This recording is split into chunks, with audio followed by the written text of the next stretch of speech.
As if this would work. Okay. So guys, very, very welcome to this meeting today.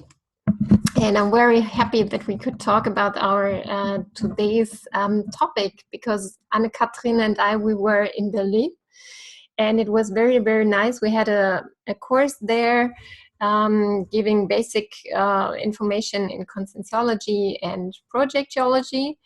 And this course also contained information about parareobonology, but also about Pathophysiology and Pathology. So it was very, very nice. It was a group of young people. I'm not sure, Anne-Kathrin, how many people were it? 9, 10, 11 in total? I can't hear you. Your microphone is closed. We had 9. Okay. One day 8 and the other day 9. Yes. Yes, yes. And it was very, very nice. And I don't know, Anne-Kathrin, do you want to start talking about, should we show some pictures first? What yeah, go you ahead with your picture. I think slides are always good in order to get into the Holocaust and so on. Okay. And maybe you talk a little bit about the classes, and I don't know if everyone knows the difference between Pacifismology and Pathophysiology. You just mentioned the two. Maybe you want to explain that also. Yes. Okay. Let me see. Okay, I will try to share the screen so that you can see what it's not a big presentation. I just put some pictures together so that you can grab a bit the Holothorcine and the energies and so on. Okay, let me see. So what we were talking about, we tried to make a connection between the parareobonology, and so I just put the slide here that Anne-Kathrin put in her class there, that we tried to explain that this is a kind of process towards we all develop towards Homo sapiens pacificus, and that we start with we explained the evolutionary scale and so on. We were talking about the Homo sapiens reubanizatus, and tried to explain the connection between those two. So how this process works, going from one state of consciousness maybe to the other, and what happens in between. So we tried in that short time we had, because it's just 2 hours theoretical class and then 30 minutes energy work. So we tried to make this process a bit clearer. And here we had this course about Pacifismology, and we were also talking about Pathology. So Pacifismology is more the how can I say, the development in group. So what is the development towards world state? How can groups interact with each other and so on? But we were also talking about Pathology, and this is the part of ourselves. So our inner peace, our inner states of conflict, how we could deal with that, for example. And so we try to do connection, because in the Invisible College of Parareobonology, we have this kind of slogan that reobonology starts with the renovation of our own thought scenes. And I think in Pacifismology or Pathology, it's the same. So it starts within ourselves, our inner state of mind, our capacity to deal with inner conflicts and so on. And I think we were talking a lot about this process and several techniques we could apply during our last meetings here. I think we had more the, how can I say, the focus on pathology, on our own process. And we try to explain this connection, that of course, if we have a lot of inner conflicts within ourselves, then we have really difficulties in order to bring peace to the outer world, to other groups and the family, our own group karma, and so on. So we try to explain that this is also the case, that we here start within ourselves, that we need to deal with our own ability to deal with our inner conflicts, and also with intrusion and all of that stuff. I think here we showed this circle, how we can start with a self-analysis, and then try to show this cycle, how we can come to to a more peaceful Holothought, and we try to explain that within this cycle. And I like this picture here because we were sitting together in a group and really talking about how people deal with their inner conflicts, and I think it was a really nice interaction with the group. So maybe, Anna, you want to talk about this? And we started to give some examples, but we also wanted to hear about their techniques they already apply in order to deal with their inner state. Anna, do you want to talk about that? Just me. Okay. So what caught my attention most when we went to the circle and did this debate and asking, what is your private, personal technique, how to come down or how to pacify yourself? I found they gave very interesting different techniques. Some of them, they really looked at, I had the sensation they really thought through all this already. But then also one person, for example, did not want to give up on being, when he's in a conflict with someone, he did not want to give up that first the other person has to admit to do her part also. So we had all kind of, and then we had one person, she said, I think I don't have conflicts with someone, but there's one aunt which is a little bit complicated. So we had all kind of different personalities, and very interesting. And for me, it was very enriching, this debate we did. So, but please go on with your presentation, and then maybe we talk about the Raum der Stille, ne? Yes, we wanted to really break up this kind of course. So there's the teacher in front talking about something and giving all the knowledge, and we wanted to have more interaction. And I think this was really, really nice. It's a pity that we don't have pictures from you, Anna. Sorry. Okay, so here you see Anna was the photographer, more or less, in that sense. We also visited, after our course, we went to the AntiWarMuseum. It was nearby the place we were giving courses, so that was very nice. And not everyone, but most of the people went with us there after the course. And this is a very interesting museum, because these guys really collected all kind of stuff, sometimes weapons. And here in the corner, in this vitrine, I don't know what the English word is there for. You see the picture on the left. There's this man standing and explaining all about the AntiWarMuseum and what it is about and how it were founded and so on. And there in the left, they show all of kind of mines that are used in wars and so on. And they really have pictures of people really seriously injured by these landmines and all of that stuff. So I think you need to be a bit stable in order to see that, because some people might be really shocked about that.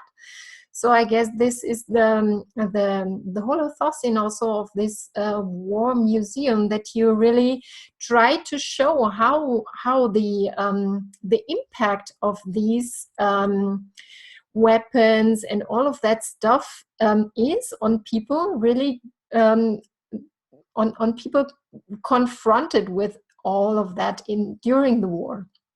And they also have a kind of I don't know the English word for it, but a kind of a bunker they had in their houses during the Second World War, and you can really come into this holothought because they also play the sound when these attacks were took place during the World War II and so on. So you can really come into this situation. You can really you can have a clue how it was at that time, right? Anna, you wanted to add something? I think the name is shelter, a shelter. Okay. So and all of the people in Berlin, they brought their stuff in order that they could show it there. And the interesting thing is that this man here, you can see explaining to the group all about this AntiWarMuseum. He's the grandson. He's the grandson of the founder, and is really an interesting thing to see how the family is dedicated to this anti-war and to do this clarification task in order to really wake up people, because they said when his grandfather founded this museum, it was not en vogue to say, I'm pacifist, I'm against war, and he was arrested and sent to hospital for mental ill people, because at that time they thought a man who is against war, he must be crazy. He must really be crazy. So it was a very, very interesting family story as well to see that.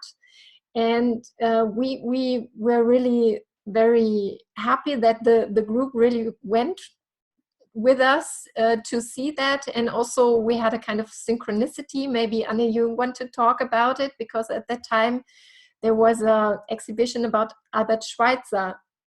Yes, that was very interesting. And Isabel went with me on Monday. We visited in before, because I thought before we go with the whole group, we have to visit it. So Isabel was there also. Maybe Isabel, you want to share your impression also. Isabel and I think we stayed 30 seconds in the shelter, and then we ran away. So just to know, we thought that the energies were not so good. Yeah. And I'm a little bit claustrophobic. Now, Isabel, do you want to share? Yeah, we tried to go. I don't know if in the beginning we thought that the exposition of Albert Schweitzer was downstairs, and we went there. And when we went, it was this type of shelters, was underground. And yeah, after some minutes, I could feel, I think there, I could feel my cardio chakra. There may be something there. And on the left, I said that they don't let me here alone. And then, no, it's interesting and everything. But as Regina said, we have to be prepared for some things, you know. But at the same way, it's nice to see as an experiment how much we are prepared for dealing with these issues or not, because we read a lot, we see movies, but when we feel the energy of the objects or the reality that is there, sometimes it's a little bit different. But it's interesting that when we got to the Albert Schweitzer, I thought it's so positive there. Of course, Anne has a better experience, but I could feel totally, I said, Anne, I don't want to leave from here anymore, and I don't even know all his story. But it's amazing how it was different, and I think there is a lot of helpers in that place for the guy taking care. I don't know, Anne, if you felt the same. Yeah, same thing. For me, it was like one part is with dense energy, and then there where the exhibition of Albert Schweitzer was, which is a pacifist, which I was studying since 2006. The very first person I studied, the first peacemaker I studied in conscientiology. Then I also thought it was like the first thing is pacifismology with the methothosine of shocking persons on looking at objects and to see how that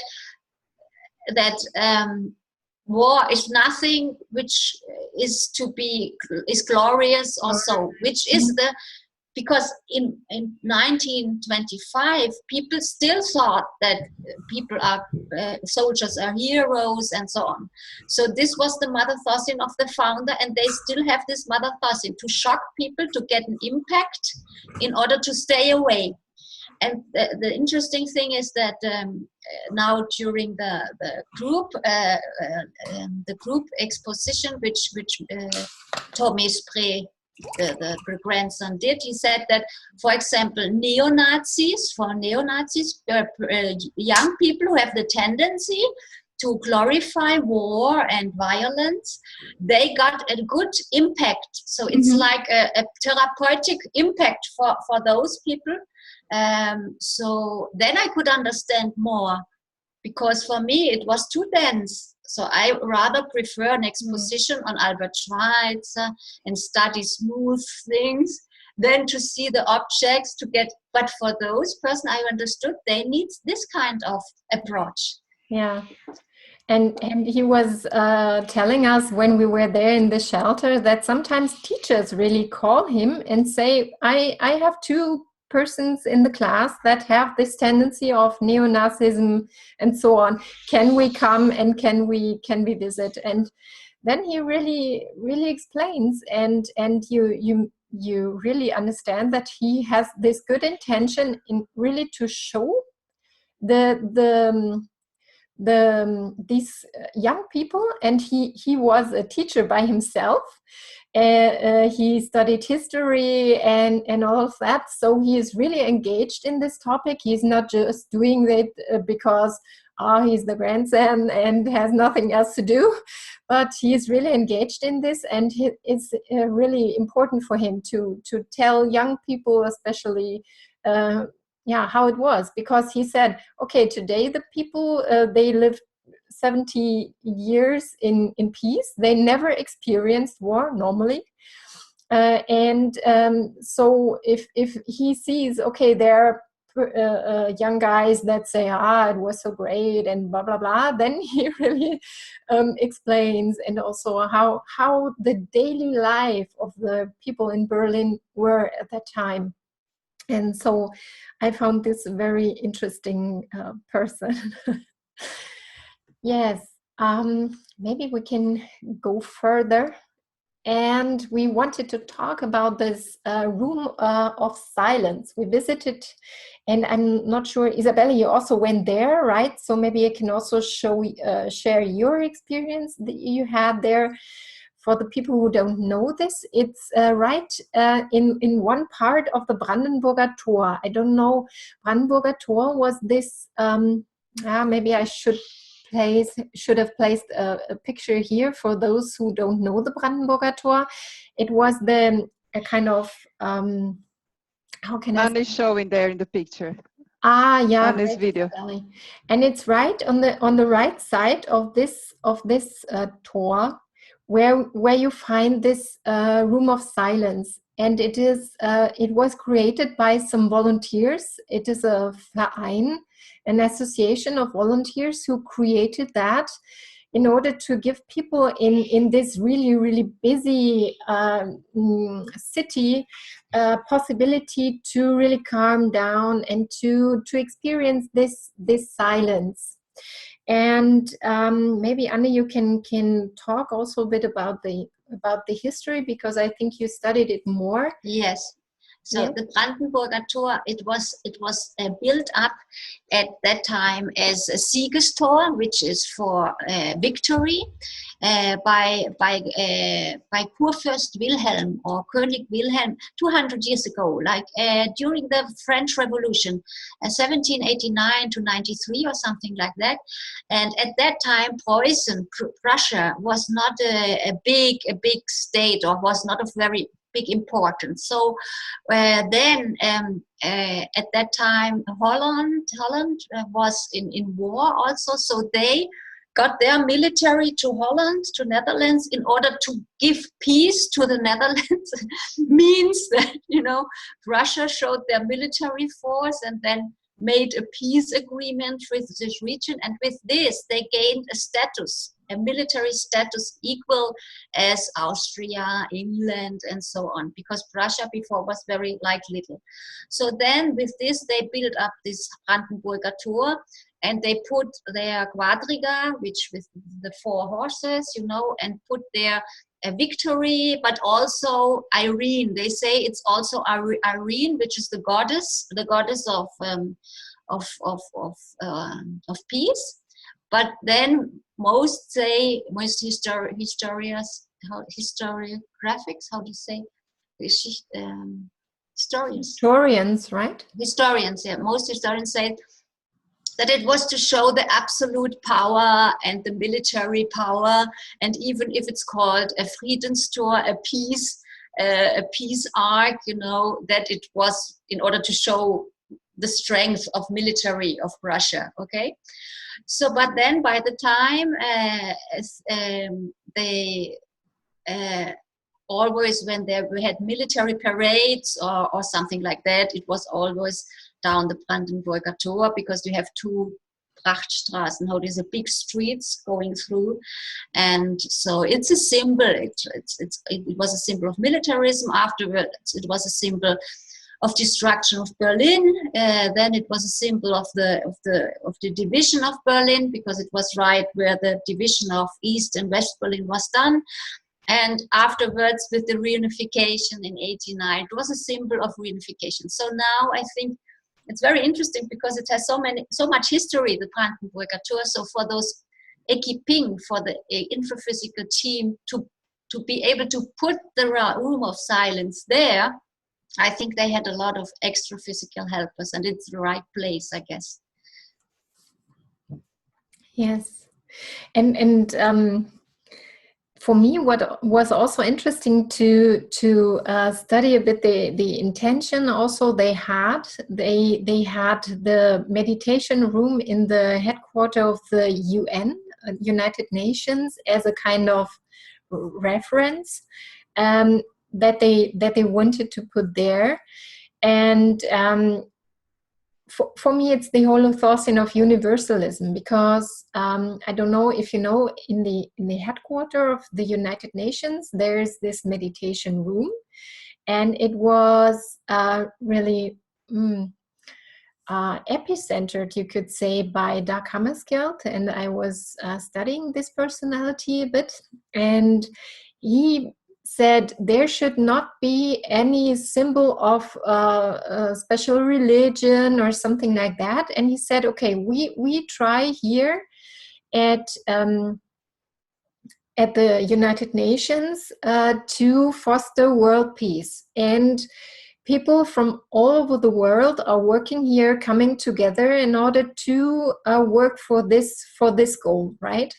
And there will be people from different religions, or maybe they do not have a special religion or whatever. And he said he wants to keep this room in a neutral, we would say maybe Holothoscene, in order to really concentrate on the job, in order to work for world peace, and not focus on a special religion. He was a man who believed in God, yes, but he did not want to emphasize or to focus or to make one certain religion dominant. And what he really he tried to epicenter this room, and he also wrote a speech which is very interesting, where he really explained his intention and so on. And he really focused on this universalistic point of view, so that this is something that world peace is something that only can be gained together. And I liked this very much. And so I was really inspired when I was reading that this room of silence in Berlin had a connection to this meditation room, and was really deeply inspired by this meditation room in the UN headquarters. And it was very interesting when we were sitting there, Anne-Catherine and I, this one day, but also please, Isabel, share your experience with this room. We had several perceptions when we went to that room, and this is something what we want to talk about also. Don't know, maybe one of you ladies want to start? my experience was, I guess it's shorter than Anne, but what I could really feel, I was really impressed. First of all, how could they really make it that silent, considering how many tourists and how many people there are outside, and you go there and you feel like a bubble. But what I could, of course, many people are coming and going all the time, tourists, but I could feel a vibration in the room, something positive. I mean, there is a, for me, it's like there is a settled field. I could not read all the hollows of things or whatever, but there is some sort of, this is what I could easily feel, the vibration in the room. There is some settled field of energy there. And Anne, what else? Did you have been more times there? What did you notice? Yeah, every time first time I was with Eduardo there, and then with Isabel, and then with Regina. When I was with Eduardo and Isabel, a lot of tourists came in and out and so on. But when I went with Regina, there was just a thunderstorm, so no one was around. We went there by taxi because no one would like to do some tourism. So we had 1 hour and 20 minutes more or less. And sometimes we were totally alone.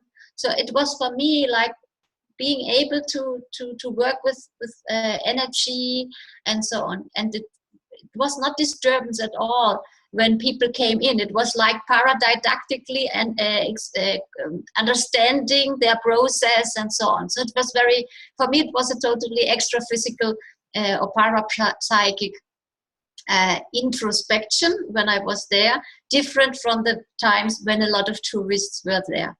So at that time when I was with Regina, I wrote down that there were 3 different moments, 2 big moments, where the first one was also about the paraperception that like from the extra-physical team of Dag Hammarskjöld, who wanted this project of a silence room, a room of silence, be disseminated in different parts of the world in order to work with Pathophysiology.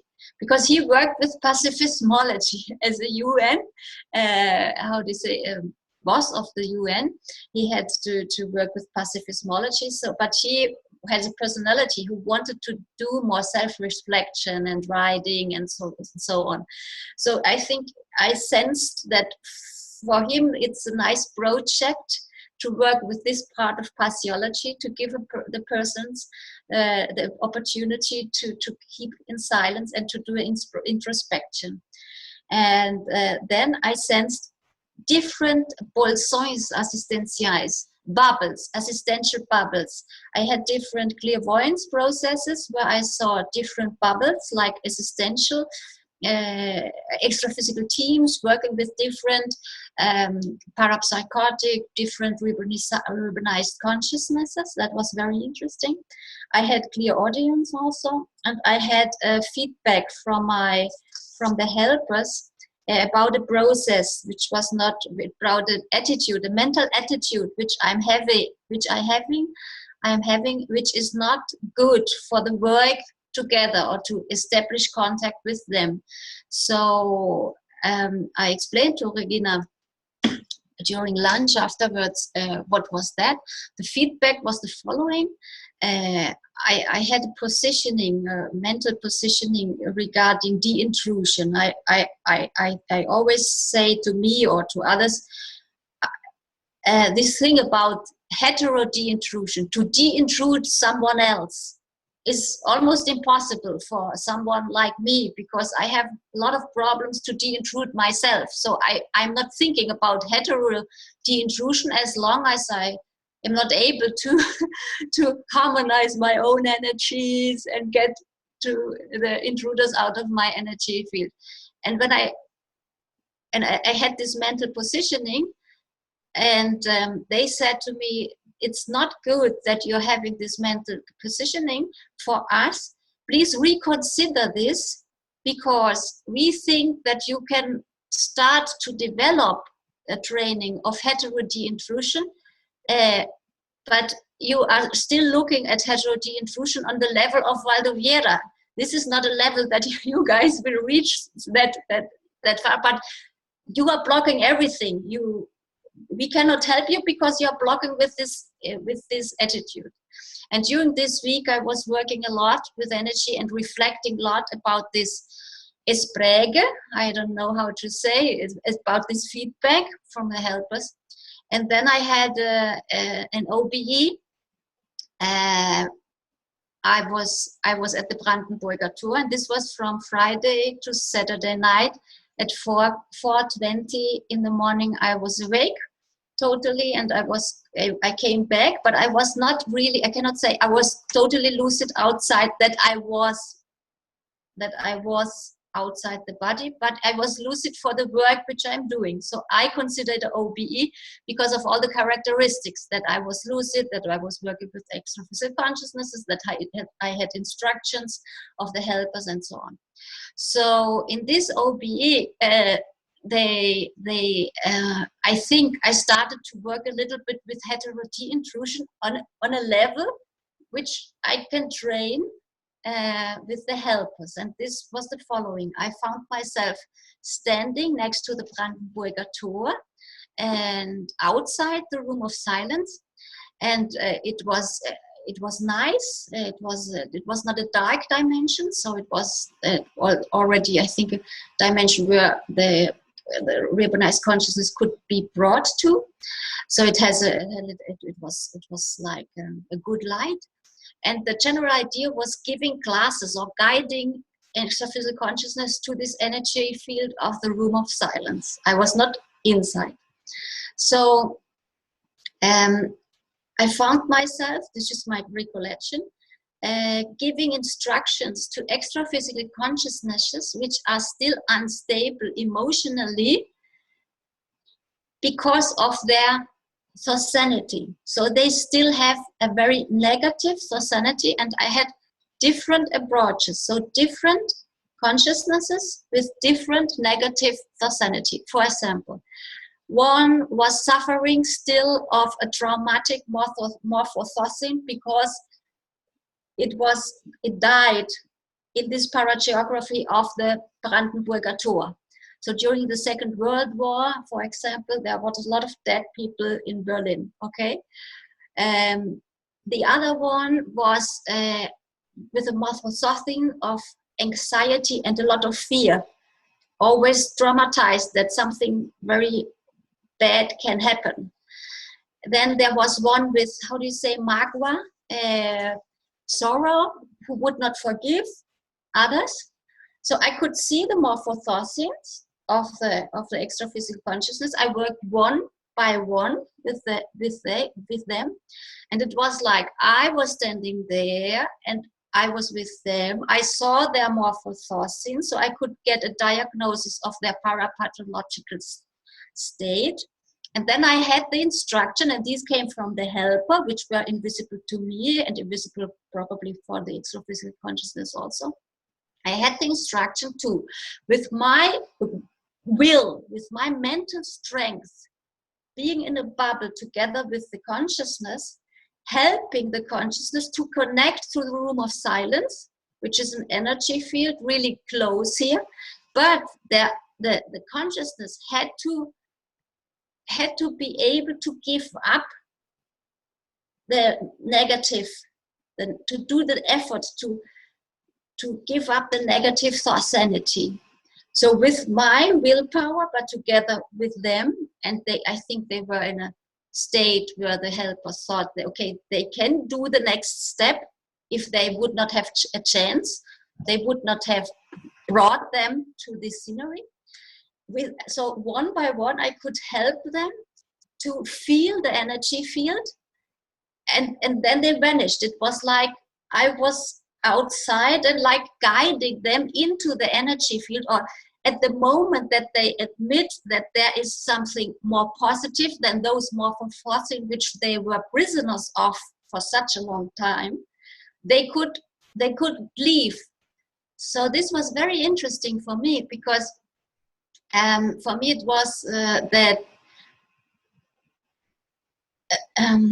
it's still a willpower of, or it's still the free will of the consciousness if they want to change their thought or their mental block, we say also, blocco mental.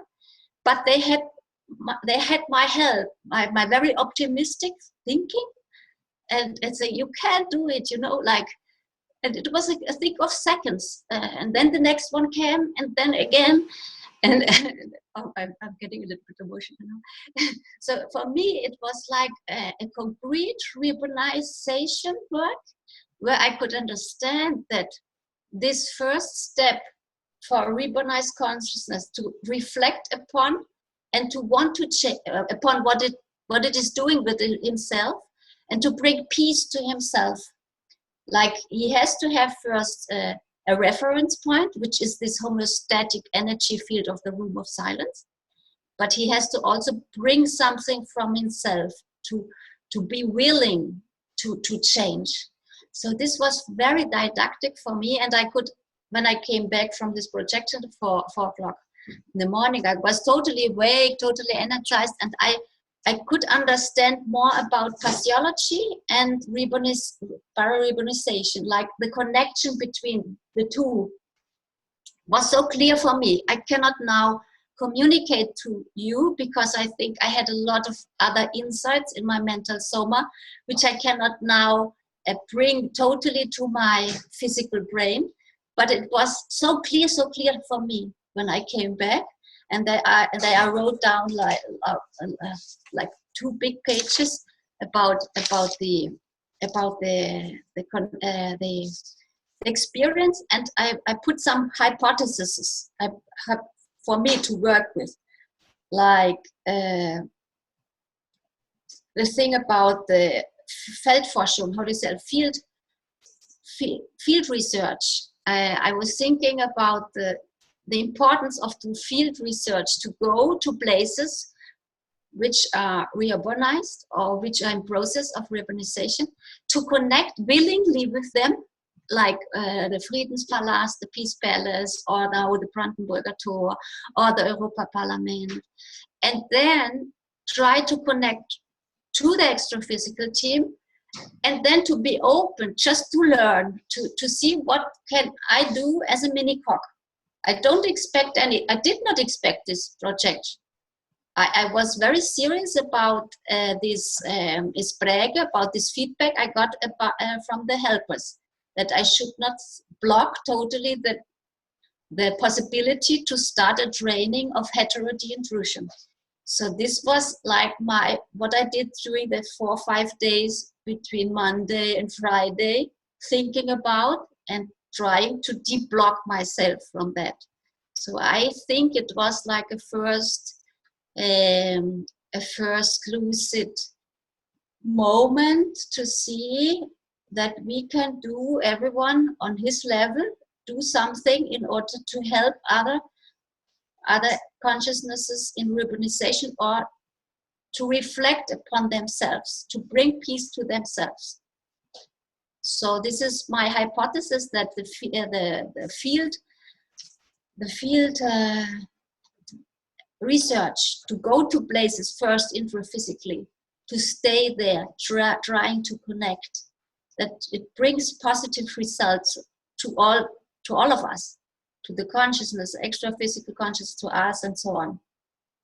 So yes, that was more or less what then I had a lot of other ideas about doing on the next year, 8th of May, going there with Regina again, maybe with other peace researchers on 8th of May to do a workshop there, going into the home of silence with other persons to have a bigger database of field research outputs and so on. And I was thinking about the Berlin group, that if they resonated in Berlin, if they were, now we had like 17 persons, 9 persons from Isabel's course and 8 persons in our course. So we have a lot of people who were, working with us, conscientiology, on the 2 weekends. Maybe we gather to a group and they want to do this experience. Maybe we launch an experiment and something like that. I was thinking of doing like that in the future. So everything is open. It was just my experience I wanted to share.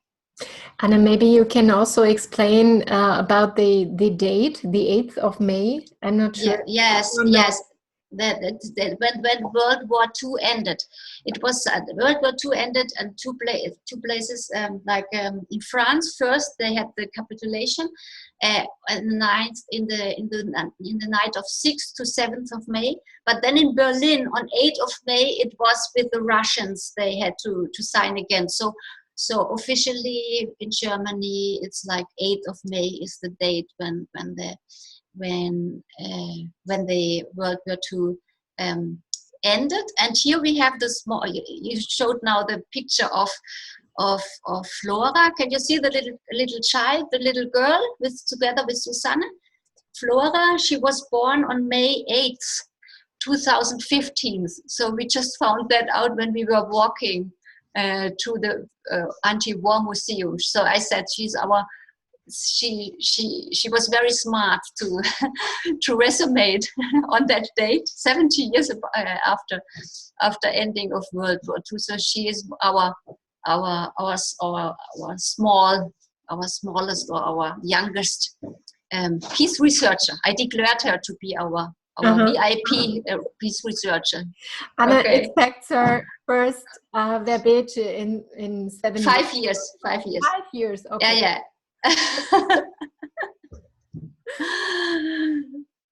Yeah, that's about it. Yeah.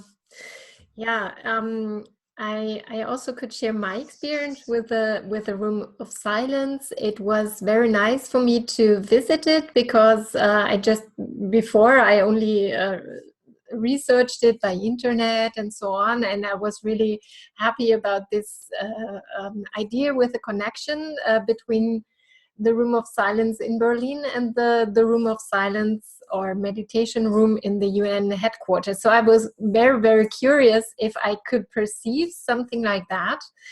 And after visiting this room, it was very interesting for me to exchange the experience with Anne-Catherine because we really had quite similar experience with that in the beginning. So it were more or less 3 main, I don't know, Abschnitte, how to say that. So time frames, more or less, we experienced.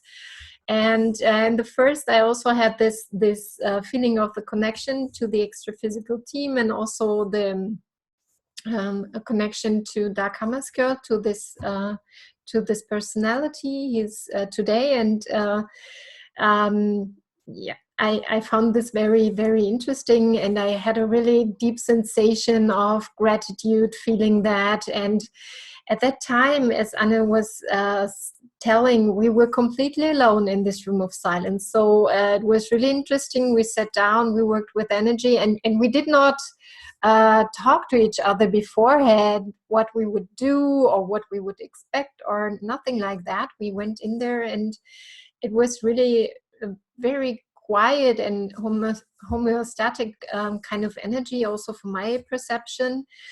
And it was really, it was really nearly like clairvoyance, like a kind of energetic connection to this room, meditation room in the UN headquarters. So, and later on, I found out that there are more like these 2 rooms of silence nowadays, of course. So it started to get like a kind of network all around the globe, these rooms of silence. And I think in the future it might be interesting to visit other places, like in different countries, in different cities, and see how they are from the energetic side, and if we can also perceive this connection, and if it is really a kind of net work that is being built there. And at one point, several people came in, and it was really interesting. We were sitting there, eyes closed, and it was like, at one point, it reminded me a bit of Penta, because it was like people coming in, perceiving this kind of energy that was built up there. And it was interesting to see that the people really had different times. that they were, or how can I say, that some people really stayed only a short time because they could not deal with this silence, because it's really, really silent, like Isabel said, really amazing that in this blurry and loud city, it is really so silent. And some people could not really deal with that, and for a long time. And so some people went outside again quickly, others stayed longer. And so it was really interesting. And in the end, I also had a lot of ideas, and something that also in the past came to our mind, to create a kind of course really only dedicated to this topic, Pacifismology. But for me, it's like something that really belongs together. This Pacifismology and Pathophysiology connected to the Rheobonology, because for me, I think it's a kind.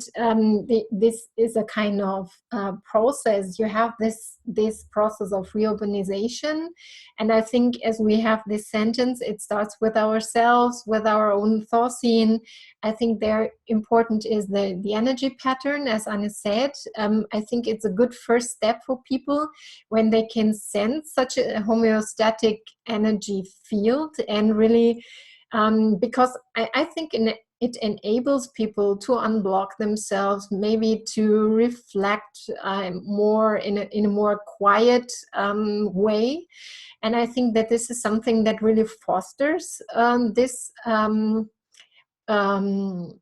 development towards a more peaceful state. But I think what Anna also said is very important, this re-educating ourselves. So I think the adaptation and the development of a different kind of holothought for ourselves is the how can I say, for me it's a kind of key really on this way developing to this Homo sapiens pacificus. And I think that could be a very interesting thing if we can really develop such a course that makes this connection clearer for people. And of course, developing maybe new techniques in order to deal with inner conflicts and all of that.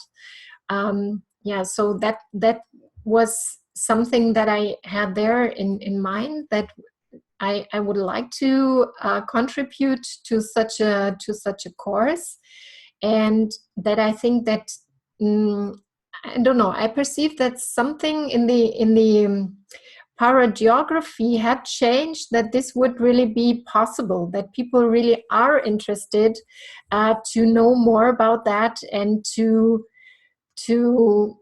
understand, and also that they really understand this idea that they need to work with themselves in order to clarify the group karma and the polykarma and so on, or not the polykarma clearing, but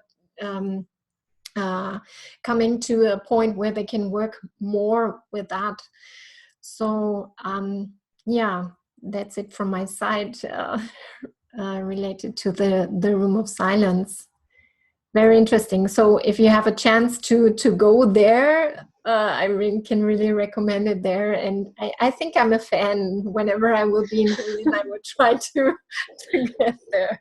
I think in the future, when I come to the Hauptbahnhof, I'll go there to order to start my visit. And when I leave from the Hauptbahnhof, from the central station, I will go there to also finish. But maybe we can think of a project of this collegio also, maybe for, if we do a course or workshop, maybe we could go together, because as a team, it's always, I don't know, the output is always better if you are a homeostatic team. If you're fighting against each other, then it's not good. But as a homeostatic team, I think it's always good to go to places, to research things together. And maybe then, if we have, I think we will have some persons of Berlin interested in this workshop, then we could give our contribution through the College of Pacifismology, because one thing is to give one one class of Pathophysiology inside a Reaprendencia Conscientiology entry course. But for me, totally another thing is now to sit and take my things, which I worked on 2 years ago when I was with Christel and Regina and Eduardo in the Peace Palace. And I did a whole structure of a workshop, of a course.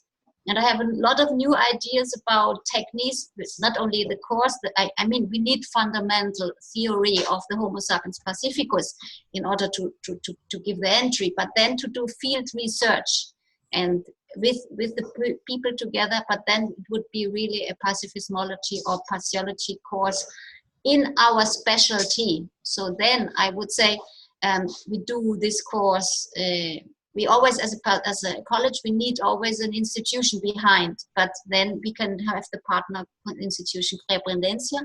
They are very flexible, and we can say, okay, it's a structured course of Pathophysiology from our college, but we do it through Reaprendencia, and the organization is by Spirit Berlin or whatever, and we have this field research module.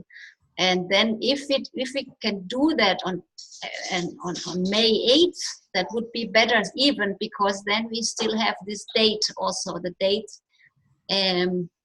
of the ending of the World War. And I like to always try to put things together, like places, dates, historical dates, and starting with research. So maybe if you guys are willing to visit Berlin in May, nice flowers and so on, maybe we could think of going together there and giving classes together there, and or to involve the people, from Spirit Berlin, from the people, because I have this hypothesis: if those people, and Isabel gave classes also, not only Regina, there were people which they live in Berlin, and they have an intermissive course.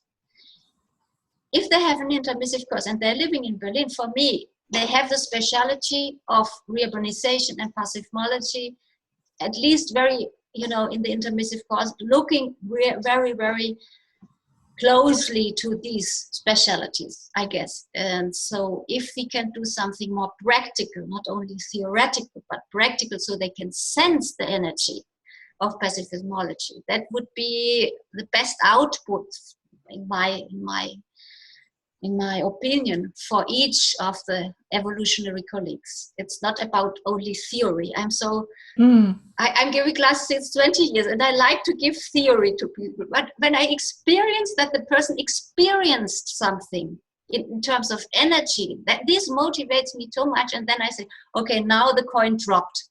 Now I can leave him. Now he will have the right motivation. For me, it's like this.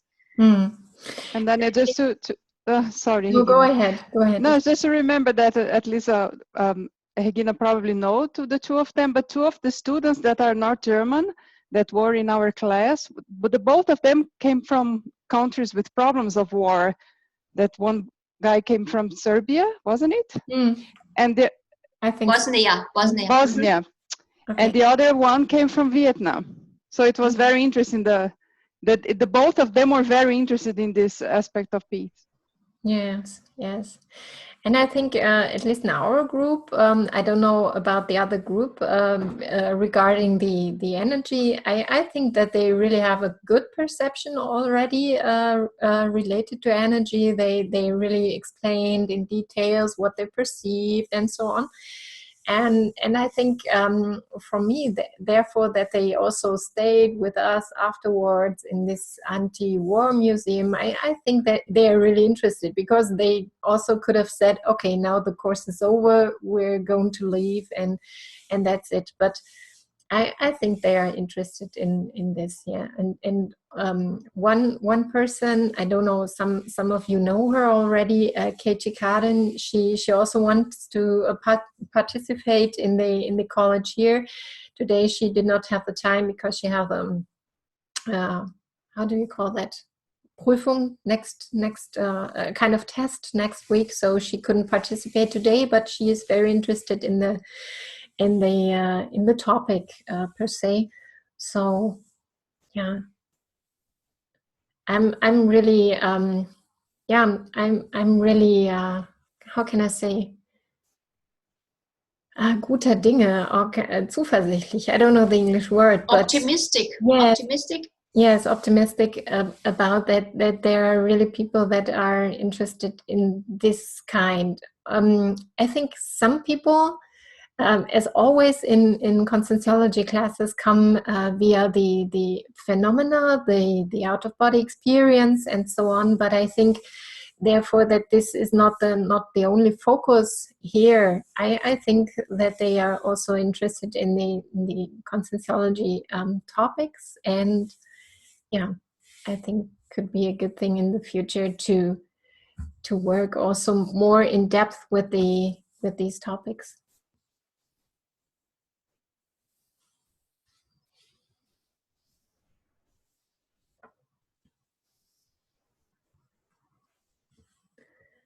Yeah, guys, any ideas, any comments?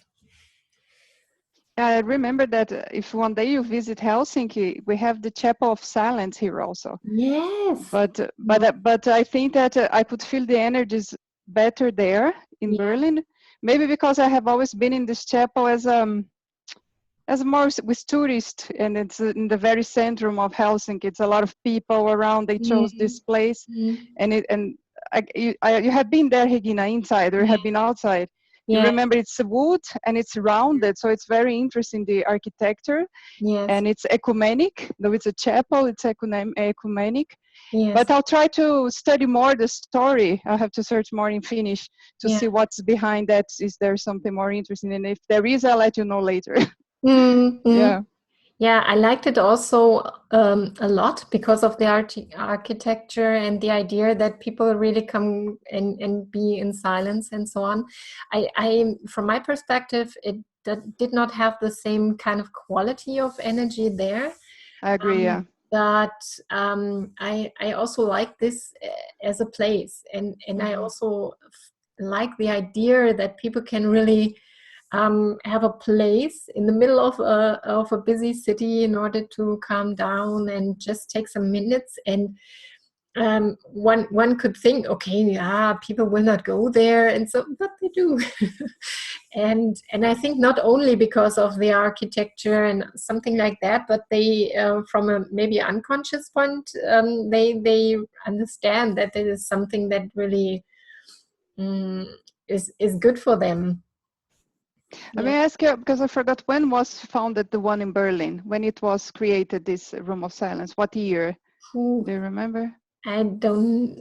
Just a minute. I have the book here. I will look it up, guys. 80s something, 90s? 94. 27th of October, 94. So it has been a long time. I mean, it has been, because the Helsinki is 2012, so it was quite new. And I was thinking, when Anya was telling her experience, if it would serve as an extra physical gate for orientation and forwarding. And I was thinking, if through all these years, because I don't know how it was before, but if there would have to be a lot of people going and silence to create this type of, I don't know what kind of paratechnology they could have there or something, but maybe in the future, this one in Helsinki could be the same. And maybe, I don't know, maybe to try to go there with more this type of hollows, thinking that one day it will, but of course it will take many years still, but I know this came to my mind. In 2010, they had the 1 billionth person visiting this Room of Silence. So there really, in the meantime, there were really a lot of people, because 2010 is already 7 years ago, right? I don't know how many people were there until now, really. So, but I think it's really, it's nice. And the interesting thing, these two guys, a Catholic priest and a Protestant priest, they both did this project in order to be universalistic. So they did not want anything Christian there. Isn't that interesting? The extra physical team looks at the person who had some, references, because I think they worked also for the reunification of Germany, because they started the thinking of, in 89, as soon as the wall fall, they wanted to start with the room. So they had 5 years of negotiation with Berlin, city of Berlin, in order to get to do this room. Very interesting. And it's all volunteers based. The people who are there to welcome you are all volunteers. So they have a list of volunteers who are doing from 11 o'clock to 6 o'clock, the welcoming and the reception. May I speak a little bit? Of course. Hello, Gustavo. Hi. Oh, hi. I was just silent here, just listening to you guys because, well, the topic interests me a lot. As well, I have almost lived in Berlin back in 2010, and I have visited there several times, and I think it's one of my favorite cities in Europe. But what I wanted to talk about is that what is interesting is that you guys probably know that we are in a process of building a Cognopolis here in Santa Catarina, which is my home state, and we have lots of help from FOSS and from many people. They're very optimistic, and they are sensing that the process here is going really fast. And an idea came to me, I think it was last year, for it was the idea for the first lab that we would have in this Cognopolis, and it would be the lab of clairaudience, in an anechoic room where there are no sounds reverberating, and the person could just sit there and well, I think the concept kind of mimics what you guys are talking about in this room of silence. And also I went to Helsinki last year, and I went to this room that Isabelle talked about, which is very interesting. The concept of you are in a busy in a city center within a busy city, and it's all silent there. And although the day that I went there, there was this Catholic cross inside the room, and I asked Melanie what was that all about, and she said, "Oh, probably they're having, I don't know, something of Catholic here, but it's not permanent. It's something that they bring in and bring out, and other, I don't know, religions come and go." And I don't know. Actually, I wanted to ask Annie. She has been, let's say, a participant in this Cognopolis here from the beginning. That I believe Aline have been talking to you, Annie, about this. Yeah, but I'm not a participant. I was very curious when you guys started that, and so for me, I sensed the connection with Germany, because you guys told us, oh, there are a lot of, in that region where we think to build up the Cognopolis, there are a lot of German immigrants. Yes. So, and I always, when I was living in Brazil, I was always welcomed very nicely through by these immigrants. People who rather speak German anymore in the third or fourth generation, but they always were so cute, and they were so welcoming, even very simple person, because they work on farms and so on. But my first friends in Curitiba were like families like this, very simple people and very welcoming. And then I sensed this connection. So I'm always grateful to have updates from you guys to see, and I'm drücken meine Daumen. I don't know how to say. I'm always, doing like this in order to that you guys go ahead. You're always rooting for us. Yeah, I'm always rooting for you guys, and I have this sensation that this cognopolis has some extra physical connection more related to church, because when you launched this project, I felt so connected, and I was talking to Dwada, I want to go there in this region, I want to know more, and I don't know, it was so, and it related to peace and urbanization. I don't know what it is, but, and I think I spoke with Regina about it. And you also sensed something very positive. I don't know. So I guess we must do some more exchange, like from teachers here to go to, I don't know, to Berlin or to other places, and you guys come here. Yes. Also for the events that we have here, because we have quite a lot of events, like not monthly perhaps, because we're still building momentum, as to speak, but very soon there's going to be we are even looking to rent an office. Now we are going to see this office next week.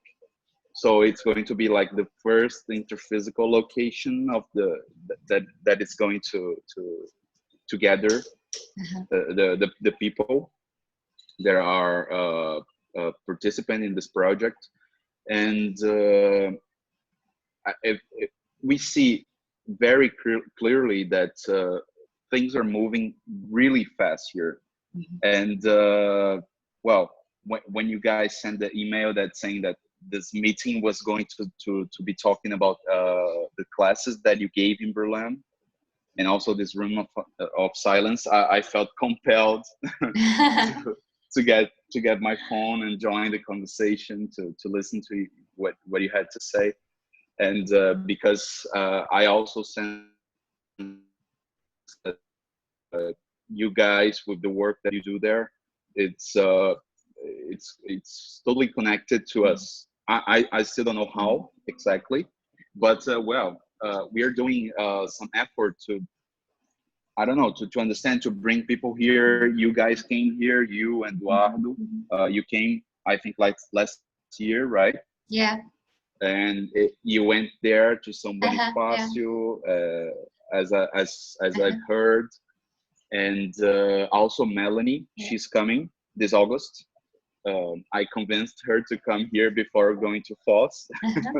So she's spending a few days here to sense what is the connection, not only to Germany but also to Finland. Yeah. So that involves also Isabelle. Yeah. Well, so yeah, I just wanted to contribute to the conversation, like to see what you guys feel that the connection is with the Pacifismology. And also I'd like to ask, I think it's a kind of dumb question, but I think you are the best people to explain it to me. What is the difference of Pacifismology and Pathophysiology? Regina did that in the beginning. She can she can do it again. Regina, can you explain again? Okay. I'm sorry, I missed the first. No problem.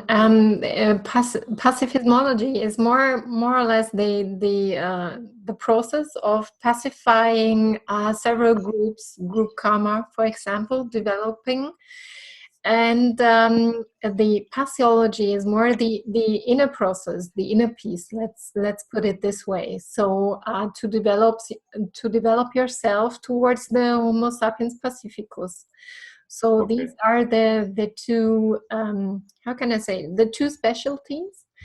And we were also thinking about in the past, maybe at one point we can talk and discuss that, if the name Invisible College of Pacifismology is really the right name at that moment for this college, because I have the impression that we, at least in the last, I don't know, 8 meetings, we were talking more about pathology than pacifismology.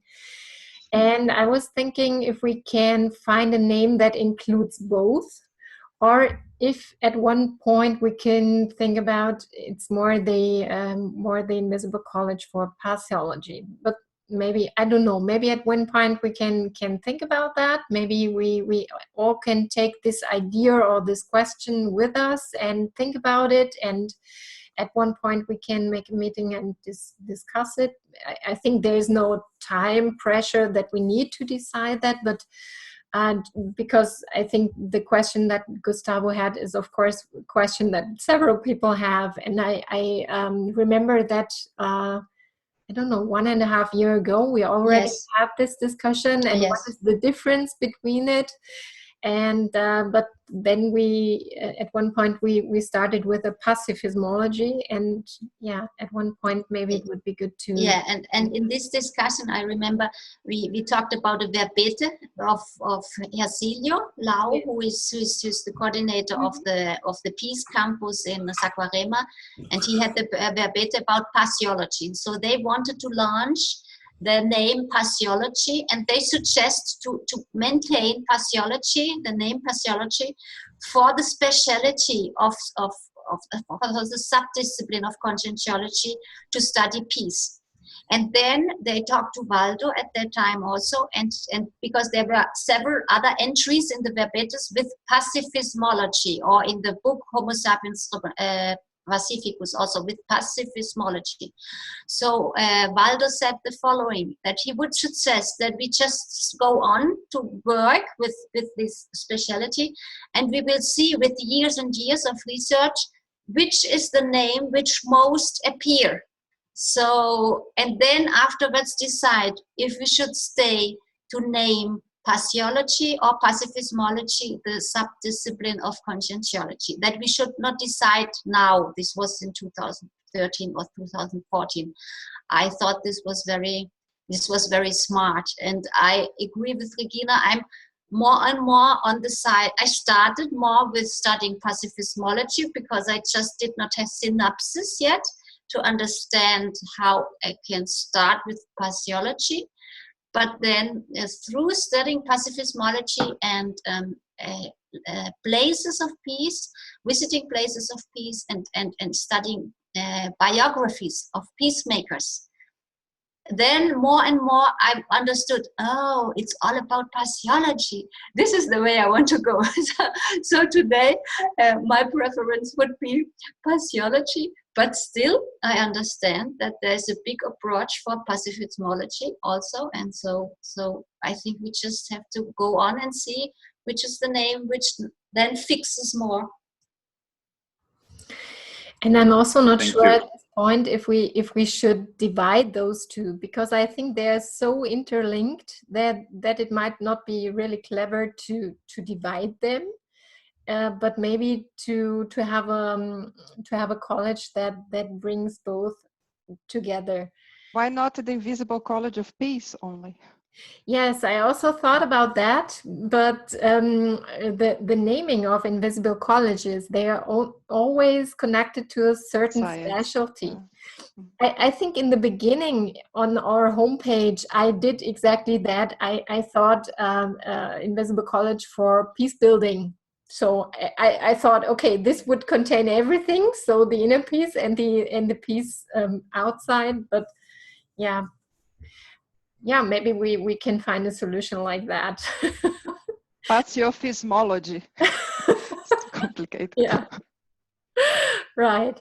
Yeah, I don't know. Maybe we can think about it, and in the future we will have some insights or inspiration from the helper team or whatever it will be. I think there's no pressure to decide something, or yeah.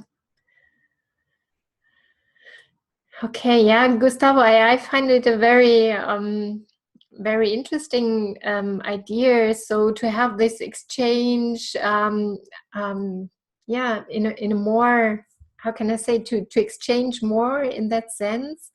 I really sensed in the beginning when you started the discussion and to search for the place and all of that. I found it very interesting, and also that you did this kind of field research really in order to find the right place for it, and I also was impressed that you did this together in group, and what I perceived from the distance, that it was a very homeostatic process. And I think that this is also the reason why things really speed up, because there is no counterflow between the people, you know, so or not counterflow, no conflicts between the people, no how can I say, no no need to, I have to decide this and that and all that stuff that might occur in such a kind of process. So I think that this is a really already mature group that came together there in order to found this campus. And I think that this is a great start to build up a campus that is dedicated to rheobonology, because I think if you're not even able to have such a kind of homeostatic group or team building process, it will not work, right? So I think this is really, really great to see. And yeah, the connection to peace, as I explained in the beginning, from my side or from my point of view, there is this connection between these two specialties or topics. So yeah, I'm always how can I say, really glad if I get some information and see how things are developing and going on. I did not get any details on it, but every time I have such an information that this and this worked, or sometimes only if it is sorry guys, I could not participate in the other college of rheobonology because we have a meeting there in order to go ahead with our process in this campus. I think, wow, great. So yeah, this is really good to see. And we will do another field research in 2 weeks. We will be in Geneva. So Yatra is going. Of course. Sorry, go ahead, Gustavo. I'm sorry, it froze, so I didn't hear that you're talking. But no, I just wanted to add up that we are in the process, in the effort of bonding the group together. So, for example, last week we had this special course of consensio-therapy with 2 consensio-therapists that came from FLOS, and we did a group self-consensio-therapy. So it was a very interesting experience, and we are bringing courses here that allow the group to bond in a way that it makes possible to achieve in the future. It's not only about buying a place and building the cognopolis, but also maintaining, which is the hardest part. People in FOSS can talk about this. I think in a very well, they know what they are talking about when they say the challenges, what the challenges are of maintaining a cognopolis. So this is what we are building the group, building it strong together, and then we are going to move on into, I think, what is the most difficult part, which is dealing with money, perhaps. That I think it has the potential of splitting up the group. So it has to be very very connected for it not to happen. So I think that's it. Thank you for letting me speak, and for your contributions to the talk. And also I'd like to invite you guys when you're here during the International Week, if there's time and availability from you all to come here, visit. Melanie is already coming. We're thinking about what we are going to do with her here, and I think that's like a test for when researchers from abroad come to the region, so we know where to take them, and to different places to feel the Holocaust scene, and to see what they think, where the future Cognopolis might be. And so you're all invited to come and see for yourselves. That's really great. Thank you, Gustavo. So this time, unfortunately, I will not be able to come because I will have Serenarium after the International Week, so I will not have enough time to do so, but in the future, for sure, it will be on my list, okay? Nice. Anna, you wanted to say something, No, right? yeah, I was just talking about our next piece field research, which we scheduled for in 2 weeks, so end of July. And Yatra also already enrolled. Regina said she will come. Eduardo and I will be there, and I'm trying to schedule. I have a little bit of difficulties. I already sent 3 emails to UN, to the lady who scheduled. There's just one lady who scheduled visits, group visits, and so on. But I'm optimistic that I will get this group visit for Saturday. That would be 29th of July, together with Raphael, a big researcher in peace or paradiplomacy and so on, and with the people from Switzerland also, some people of Switzerland, and that will be really, really nice. And then we will also, if we have time, we go to the Museum of the Red Cross Museum. And Genève has so many things, but we cannot do all. But let's see what we can do in this 2 days, more or less, which we have roughly. So for me, this is the nicest part to do field research in peace. It helps me always to motivate myself to study, to get the books studied before I go to the place and so on. And this is very nice. And I also find it interesting to go to several places in group and to exchange afterwards the experience and so on. So I think for me it is kind of it gives me more security that my perceptions might be right or something. So this is really something that I really enjoy, right?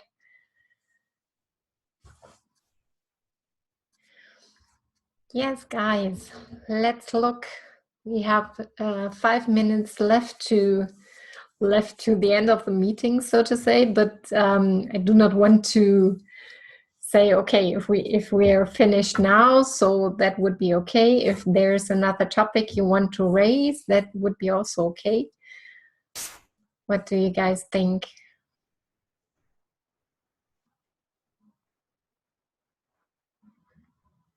If you don't have anything else, I just want to show you the postcard of the very nice carpet, which is in the Room of Silence, which is called the light. How do you say it? Das Licht durchdringt die Dunkelheit. The light goes through, atravessa a luz, atravessa a escuridão. And I think it's so nice. So it's a big curtain. How do you say, handmade curtain, yes. You know? And it's, for me, it's like a pararibonology thing, because we sometimes, with one good saucine in a barotrosphere, we bring light to this barotrosphere. So when I was there sitting with Regina for 1 hour and 20 minutes, more or less, this curtain inspired me so much to think of, okay, I just want to elaborate good thoughts, and with this the helper can do whatever they want. I just want to have good thoughts, and I saw it. This is a postcard, but if you are there, I think this curtain has a good energy, and it brings really this pararibonology and peace theme together. So this is the only thing that I wanted to show you. Oh, nice. Okay, guys, I think this is a great thing to finish with a postcard. I liked it a lot. Yes, it was very interesting to sit there. And yeah, okay, I thank you very much for the contributions, for the ideas, and for the sharing. And see you next time again, then the second Sunday of the month again, right? So, and also thank you for your flexibility to postpone the meeting for this day, and see you soon. Okay. Bye. Thank you, guys. Thank you. Bye, Switzerland. Bye. Bye-bye. Bye, Brazil. Bye, Bye. Finland. Bye, guys. Bye. Bye.